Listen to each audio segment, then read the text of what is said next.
Hello everybody, welcome back to my channel. It is a kind of exciting day because now that we're solidly into January, I'm going to be taking a look back at how I did in the final quarter of 2021 as far as my financial goals are concerned.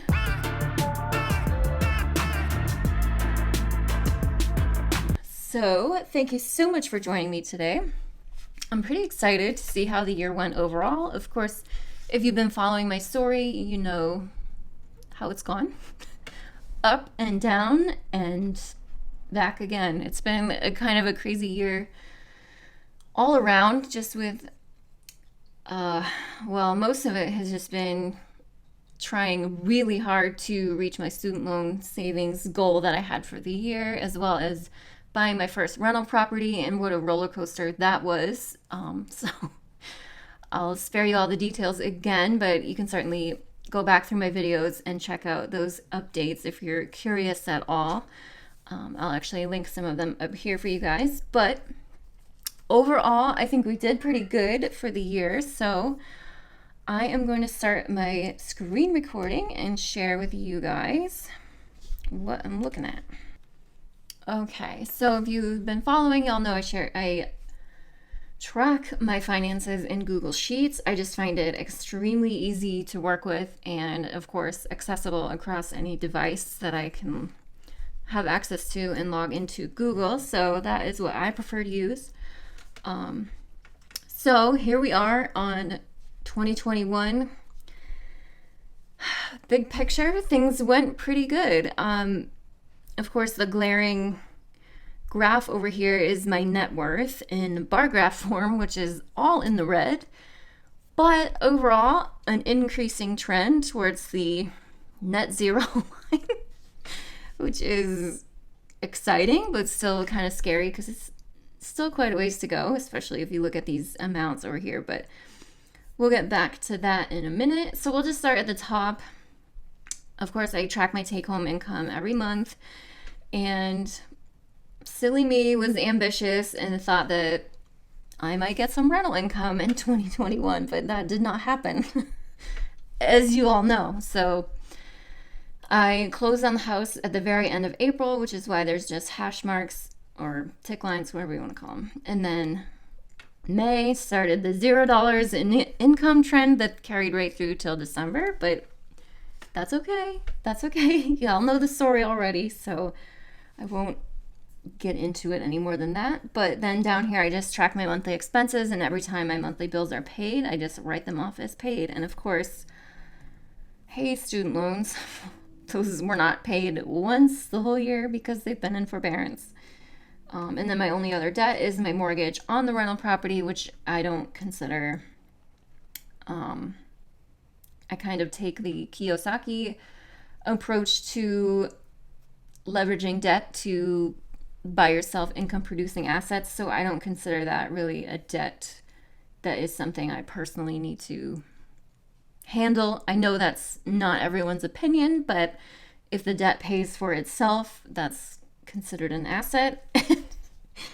Yes, I know that it did not pay for itself at all in 2021, but now there's a tenant in there. So it's a different story now. You just gotta wade through the mud to get to the end goal, I guess. Remains to be seen. But then down in this lower section is where I track all of my assets. So those are all of my investment accounts, my crypto, my loan savings, my emergency fund. And then down below, my liabilities, which my only debt now is my student loans. So as you can see, we started off the year, like that was a really big jump in March. That's this first account here, my Capital One. That is a money market account with Capital One. That's where I have my emergency fund saved. And we did really good. I had a goal of in 2021 to get that up to $12,000, and I did at the very beginning of August. And then if y'all have been following along, you know my rental property immediately ate all of that. So, and at that point, I had switched over to focusing on student loans, which is why it remained at $360 for the rest of the year. But that's okay. As you can see, my loan savings, I started saving in June and that climbed up pretty quickly, especially towards the end of the year, where in December, if you were watching my Vlogmas series, you know I hit $30,000 in the last pay period of the year. And then, so I dumped to $25,200 on the student loan balance, but saved the last $4,800, which is reflected here in the savings. And then, as you can see, the balance on my loans dropped by that $25,200. So that's why those numbers look a little interesting. But over here on the left on the right, excuse me, is where I was tracking my student loan savings. So I only started saving for student loans in June. So that $30,000 I managed to save in the last 7 months of the year, which is just insane. Sometimes I wonder how I did that, but I don't know. I mean, I know I make a good amount of money, but still that's an insane amount to save in such a short period of time. And I don't know. I'm just so proud of myself for doing that, but I'm extremely goal-oriented and goal-focused. So I'm not surprised, but damn, I don't know. When you stop and think about it, it's kind of crazy. So back to my net worth graph. Of course, I'm tracking it here in the yellow line, which is just, the formula is just my,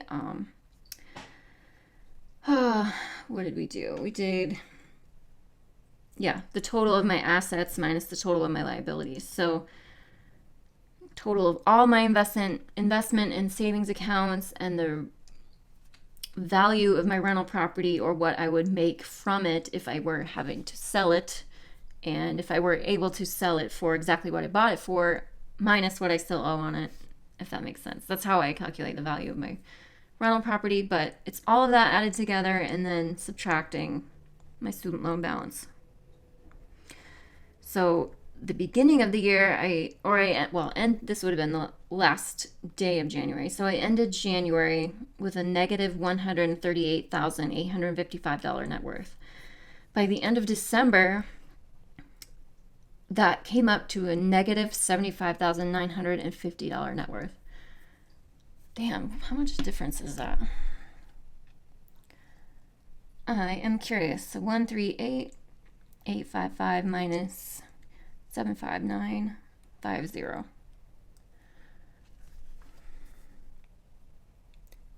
$62,905 increase in net worth. Holy crap. That's insane. Wow. Oh my God. How did I do that? I don't know. Damn. So, wow. I know I made a lot of money this year, but oh my God. $30,000. Is that what? No, I just forgot the number. Jeez. So almost 63,000 from 94,000 income. Wow, that means more or less I lived off of and invested $32,000 roughly. Wow. That's basically just about what I was making before I took this job. Damn. That's pretty cool. That means that I have not inflated my lifestyle despite having such an increase in income. Dang, that's pretty cool. Wow. I am shocked by that number. That's crazy. Anyway, and then of course down here I just tracked how much I spent each month in like not frivolous spending, but personal spending above my monthly bills. So not every month was great. Like in April when I bought this laptop. But for the most part, I think I did pretty good. Wow, that's insane. I'm still shocked by that net worth. I mean, it's one thing to like kind of look at it in graph form, but when you really just take the hard amount of how much your net worth increased over 1 year. That's pretty big. Oh my gosh. I'm proud of myself. Wow. And I don't mean that in like a braggy way. Like that, wow. When you want something so bad that you're just obsessed with it, which is probably not the right avenue to take for everyone. I'm not advocating that it is, but I am absolutely obsessed with getting rid of my debt. And I guess it's pretty crazy what you can accomplish when it's like your main driving force. Because you guys know, I cannot wait to walk away from this job because it eats my soul every day. And looking at these numbers makes me so happy knowing that I am actually doing something about that. So, wow. Oh man. Anyway, that's really it for 2021. I mean, more heavily focusing on quarter 4. I guess if we dive right into it, you guys, my 401k did not do so great this year.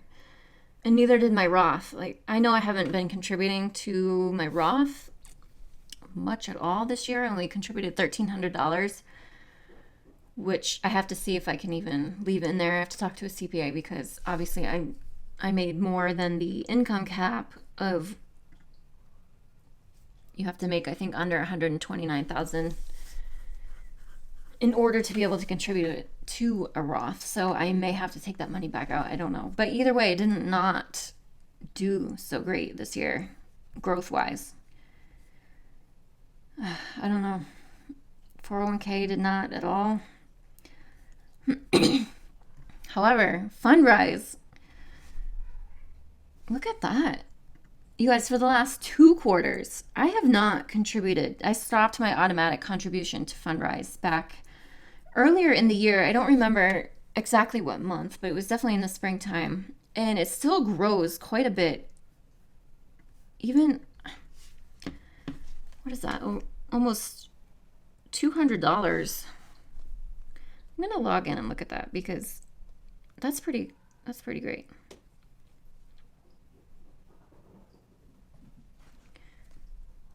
And I'm going to share this screen with you guys so you don't think I'm nuts. But for having not contributed any money to that in over 6 months, like the quarterly dividend payout in FundRise is pretty dang good. So this is my account, and I'll just go right to 2021.